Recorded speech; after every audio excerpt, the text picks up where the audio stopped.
చీరాల మున్సిపాలిటీలో అవిశ్వాసం ఉంటుందా? గత సమావేశంలో అవిశ్వాసంపై ప్రకటన చేసిన కొండయ్య. దీంతో గ్రూపులు కట్టిన కౌన్సిలర్లు. అవిశ్వాసంపై ఊహాగానాలతో వేడెక్కిన రాజకీయం. ఎవరు పైచేయి సాధిస్తారో వేచి చూడాలి. గత నెల మున్సిపల్ కౌన్సిల్ సమావేశంలో మున్సిపల్ చైర్మన్ జంజనం శ్రీనివాసరావుకు శాసనసభ్యులు ఎంఎం కొండయ్యకు మధ్య కొద్దిపాటి వాదన చోటు చేసుకుంది. ఆ సమయంలో త్వరలో అవిశ్వాసం పెట్టాల్సి వస్తుందని శాసనసభ్యులు కొండయ్య మాట్లాడడం అప్పట్లో పెద్దగా చర్చకు రానప్పటికీ ప్రస్తుతం హాట్ టాపిక్ అయింది. ఈ నెల 18కి మున్సిపల్ పాలకవర్గం కొలువు తీరి 4 ఏళ్లు పూర్తవుతుంది. మున్సిపల్ కొత్త చట్టం ప్రకారం 4 ఏళ్ల తర్వాత చైర్మన్ పై అవిశ్వాసం పెట్టేందుకు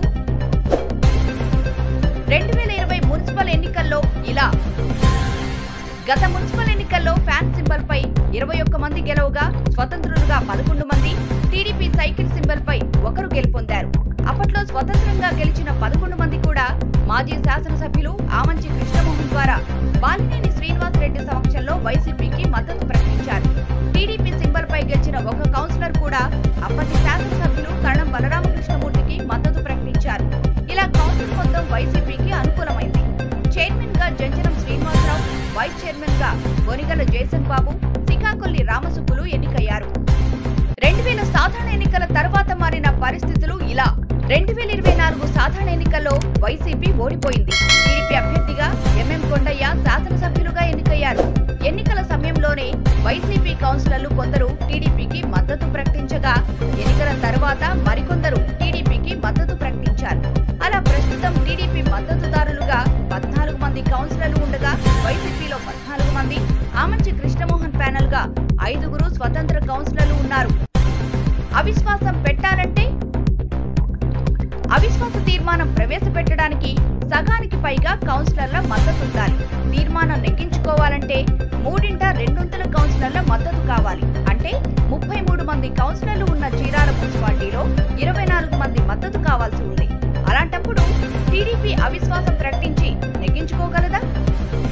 ఎవరి బలం ఎంత? 33 మంది కౌన్సిలర్లు ఉన్న మున్సిపాలిటీలో ప్రస్తుతం టీడీపీ శిబిరంలో 14 మంది కౌన్సిలర్లు ఉన్నారు. ఎమ్మెల్యే, ఎంపీ ఓట్లు కూడా కలుపుకుంటే 16 అవుతుంది. ప్రస్తుతం మారిన నియోజకవర్గ రాజకీయ పరిస్థితుల్లో శాసనసభ్యులు కొండయ్య, మాజీ శాసనసభ్యులు ఆమంచి కృష్ణమోహన్ ఇద్దరు అవగాహనతో ఉన్నట్లు ప్రచారం జరుగుతున్న నేపథ్యంలో స్వతంత్ర కౌన్సిలర్లు 5 మద్దతు ప్రకటిస్తారనుకుంటే 21 అవుతుంది.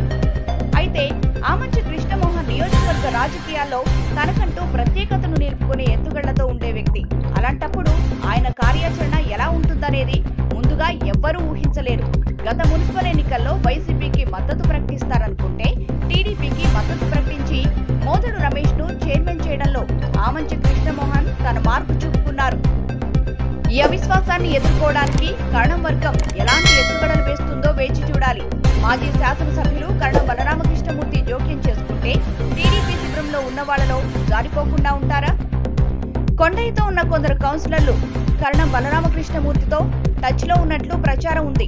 చైర్మన్ పై అవిశ్వాసం పెడితే నియోజకవర్గ రాజకీయాల్లో తనదైన శైలిలో క్రియాశీలకంగా ఉండే మాజీ మంత్రి డాక్టర్ పాలేటి రామారావు ఎన్టీఆర్ విగ్రహ నిర్మాణ వివాద నేపథ్యంలో ఎలా స్పందిస్తారు అనేది చర్చనీయాంశంగా మారింది. జంజనం శ్రీనివాసరావును కాదంటే ఎవరు? మున్సిపల్ రాజకీయాల్లో జంజనం శ్రీనివాసరావుపై అవిశ్వాసం పెడితే ప్రస్తుతం శాసనసభ్యులు కొండయ్య ఎవరిని ప్రతిపాదిస్తారు అనేది చర్చనీయాంశమే. రాజకీయ పార్టీలతో పాటు సామాజిక పొందిక కూడా ఇక్కడి రాజకీయాలను తీవ్రంగా ప్రభావితం చేస్తుంది. ప్రస్తుతం శాసనసభ్యులు కొండయ్య మద్దతుదారులుగా ఉన్న కౌన్సిలర్లలో పొత్తూరి సుబ్బయ్య, సూరగాని లక్ష్మి, పించాల సాంబశివరావు పేర్లు వినిపిస్తున్నాయి. ఈ క్రమంలో అవిశ్వాసం పెడితే చైర్మన్ పదవి ఎవరిని వరిస్తుందో చూడాలి. జంజనం శ్రీనివాసరావు సామాజిక వర్గం నుంచే అభ్యర్థిని ఎంపిక చేయాల్సి వస్తే 18వ వార్డు కౌన్సిలర్ దాసరి శారద పేరు పరిగణలోకి తీసుకునే అవకాశం ఉంది. ఈ ఎంపికల్లో ఆమంచి కృష్ణమోహన్ మద్దతు పొందే క్రమంలో ఆమంచి మద్దతుదారునిగా ఉన్న దాసరి శ్రీనివాసరావు పేరు వినిపిస్తుంది. అయితే చైర్మన్ ఎంపికలో ఉంటాడా లేక వైస్ చైర్మన్ కు ప్రతిపాదిస్తారా అనేది చూడాలి. వీటిలో సామాజిక వర్గాల పొందిక, ఆర్థిక వనరులు, ఎమ్మెల్యే కొండయ్య ప్రత్యర్థులను ఇరుకున పెట్టే ఎత్తుగళ్లు అభ్యర్థి ఎంపికలో కీలకం కావచ్చు.